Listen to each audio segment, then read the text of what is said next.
மிக முக்கியமான ட்ரூத்தை நீங்கள் அறிந்து கொள்ள போகிறீர்கள். அது என்ன தெரியுமா? இயேசு கிறிஸ்துவுக்கு பிதாவிடத்தில் எவ்வளவு சலுகைகள் இருந்ததோ அதே சலுகை உள்ளவர்களாக நாம் வாழ்ந்து கொண்டு இருக்கிறோம். நான் திரும்ப சொல்லட்டுமா? அப்பா பிள்ளை என்கிற உறவையும் தாண்டி நானும் பிதாவும் ஒன்றா இருக்கிறோம் என்று சொன்னார் பாருங்க.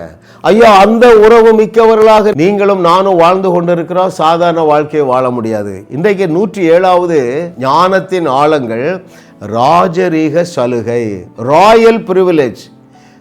அது என்ன தெரியுமா? Privilege of royal love. Hallelujah சொன்னார் பாருங்க. ஞானஸ்நானம் எடுத்து விட்டு யோர்தான் நதியிலிருந்து எழும்பும்போது ஒரு சத்தம் வந்தது இல்லவா? இவர் என்னுடைய நேசகுமாரன், இவரில் நான் பிரியமாய் இருக்கிறேன் என்று சொன்னாரே, அதே அளவு அருமையானவர்களே உங்கள் மேலே என்ன வச்சிருக்கிறார் என்றா லவ்வும் வைத்திருக்கிறார். அதை நான் உங்களுக்கு வாசிக்கட்டுமா?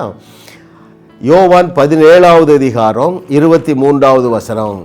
யோவான் எழுதின சுவிசேஷம் 17வது அதிகாரம் 23வது வசனத்தில், ஒருமைப்பாட்டில் அவர்கள் தேறினவர்களாய் இருக்கும்படிக்கும் என்னை நீர் அனுப்பினதையும் என்னில் அன்பாய் இருக்கிறது போல அவர்களிலும் அன்பாய் இருக்கிறதையும் உலகம் அறியணும். நல்லா தெரிந்து கொள்ள வேண்டும்.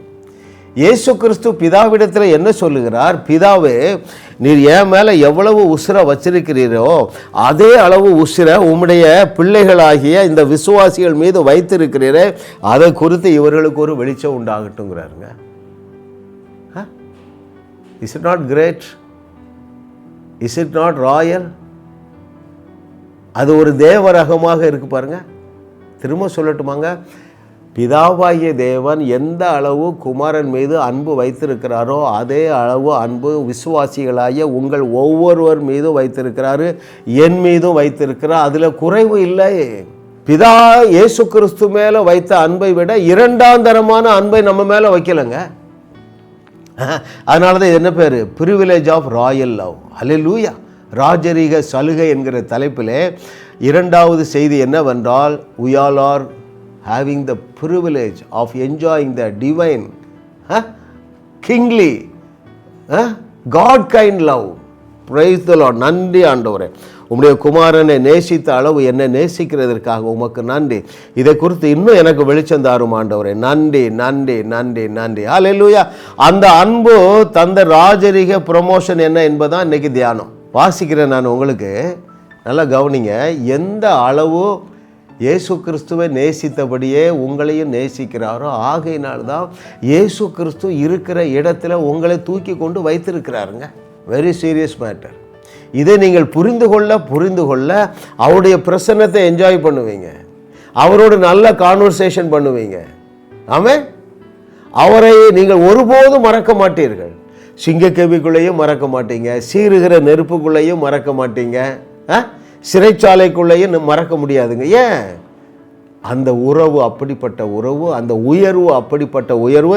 நான் அதை உங்களுக்கு வாசிக்கிறேன். எபேசியர் 2வது அதிகாரம் 7வது வசனம். எபேசியர் 2:7, கிறிஸ்து இயேசுவுக்குள் நம்மை அவரோட கூட எழுப்பி உன்னதங்களிலே அவரோட கூட உட்காரவும் செய்தார். தான் நான் சொல்றேன். இயேசு கிறிஸ்துவை எந்த அளவு ப்ரொமோட் பண்ணி இருக்கிறாரோ அதே அளவு ப்ரொமோஷன்ல தான் நம்ம இருக்கிறோங்க. பரலோகத்துக்கு போன பிறகுல்ல, நீங்கள் என்னைக்கு மறுபடி பிறந்தீர்களோ, அருமையானவர்களை இதை தெரிந்து கொள்ளுங்கள். நாம் ரட்சிக்கப்படும் பொழுது நம்முடைய 3 பகுதியாகிய ஆவி மனிதனிலே மாத்திரம்தான் ரட்சிக்கப்பட்டிருக்கிறோம். நம்முடைய ஆத்துமாவும் சரீரமும் ஒன்றுக்கும் உதவாது. உங்களுக்கு தெரியும், தேவனுக்கு தெரியும்.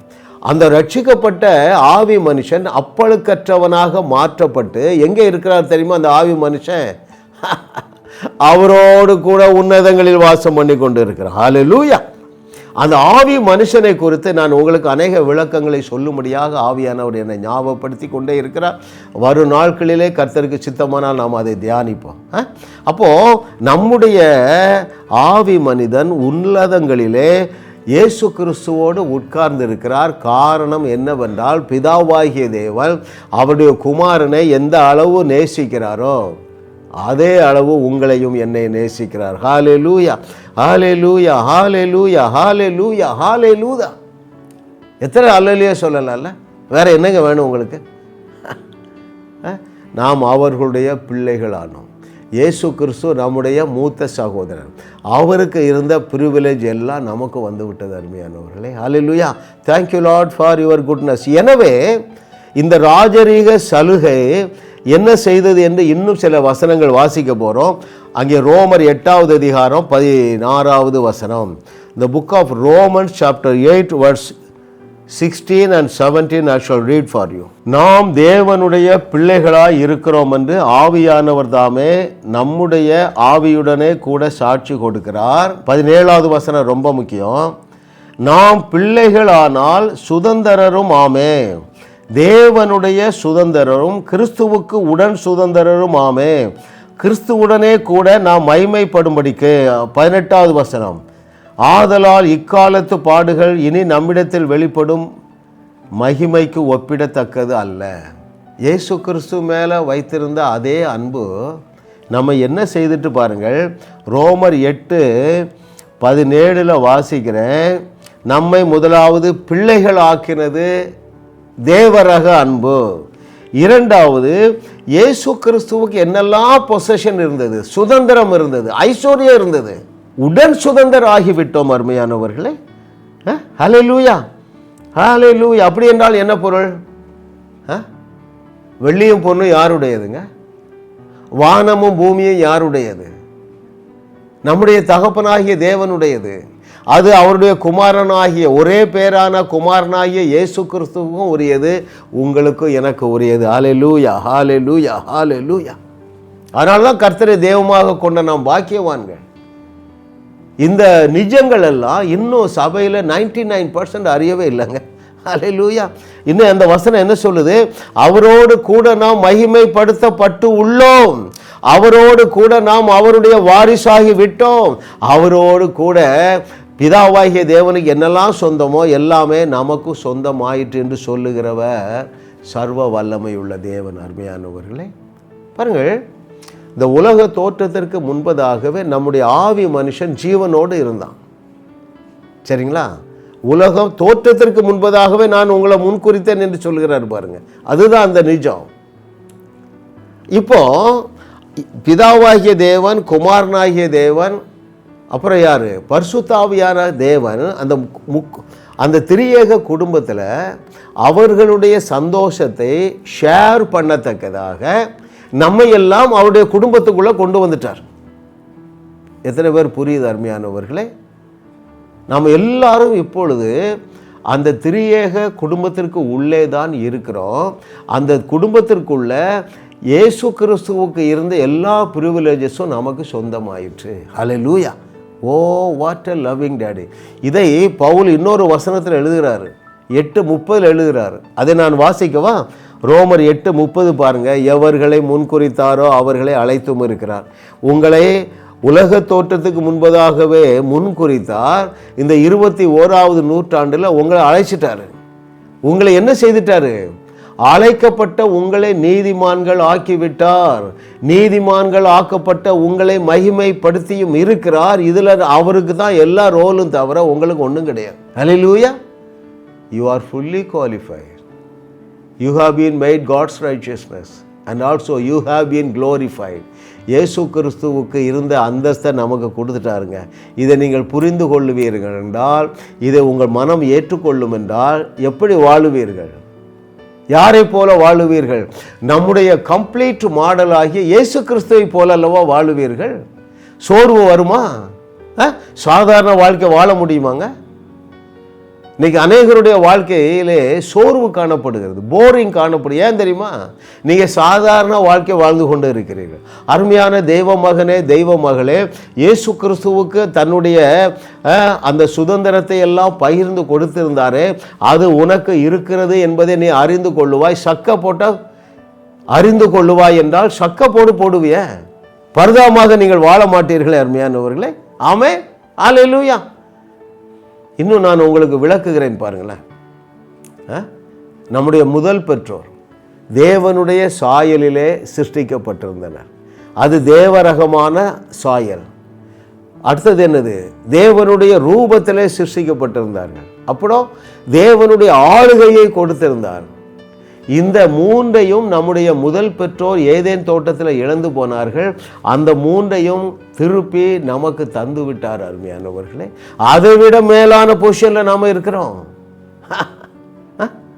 பழைய ஏற்பாட்டில் before the cross they were God's people. அவர்கள் தேவனுடைய பிள்ளைகள் அல்ல,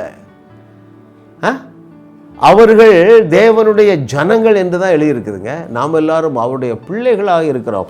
அவருடைய பிள்ளைகளாக இருக்கிறதுனால அவருடைய மூத்த பிள்ளையாகிய இயேசு கிறிஸ்துவுக்கு கொடுத்திருந்த அத்தனை சலுகையையும் நாம் பெற்றிருக்கிறோம். அது கர்த்தராலே ஆயிற்று. நம்முடைய கண்களுக்கு ஆச்சரியமாக இருக்கிறது. அதிலே பிரதானமான ஒன்று தான் தேவரக அன்பு, royal love, the privilege of enjoying the royal life. Amen. Royal love. ஆமென்.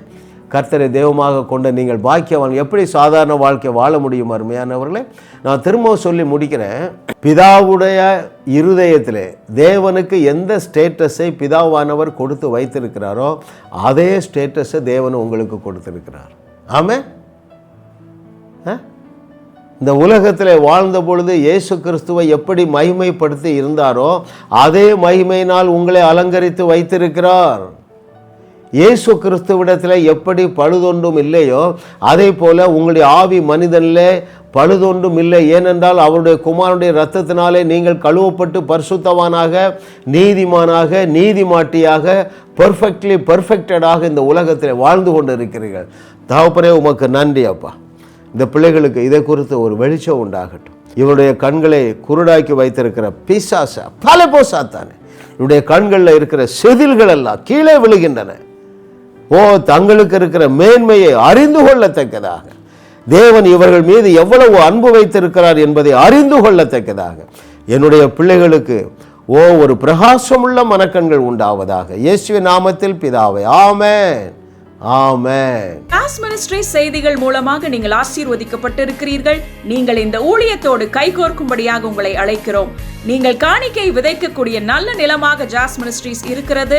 விசுவாசத்தோடு உற்சாகமாக பெருக விதையுங்கள். தேவன் உங்களை 1000 மடங்கு பெருக செய்வார்.